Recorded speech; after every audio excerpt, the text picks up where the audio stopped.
Kā Babičs kļūdījās pirmā apļa mačā, pazaudēt Lemaišu Gašai. Viņš nospēlē precīzi, teica centrējums un Lipušs čeks uz tālu un nomets sitiens un bumba ir vārtos! Bumba ir vārtos, standarts atnes būtos vārtus Stefanam Paničam. 1-0 RFS labā.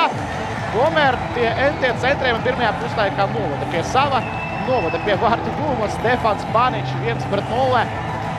Bumba plivinājās sodlaukumā un atlidoja pie Paniča, kurš pārarzīja to vārtos. Viņš pats atstāts bija pie tālā stāva Stefans. 1-0 RFS labā. Vēlreiz raugāmies. Šeit garībā ar aizmuguri nebija gan, vienkārši ieskrēja un aizskrēja prom no Korobenko. Paničs. 1-0 joprojām liela spriedze Lašo Dešārijā. Mārešs blakus.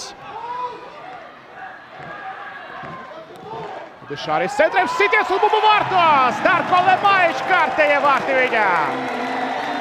Tomēr šoreiz neizdodas noturēt Darko. Vārtu priekšā un pēc Dešārijas centrējuma 2-0 dubultos pārsvars. RFS gana pārliecinoši izskatās otrajā puslaikā. Kaut kur tiešām arī loģika šim vārtu gūmam var atrast. Vārti numurs 17 Darko Lemaičs šajā sezonā. Bet arī kārtējā rezultīvā piespēla Dešārijā. Tiešām viens no spilgtākajiem spēlētājiem šajā sezonā negaidīti. Bija bažas, ka izskatīsies, bet mēs varam tieši ar Darko Lemaiču sezonas pirmajā pusē.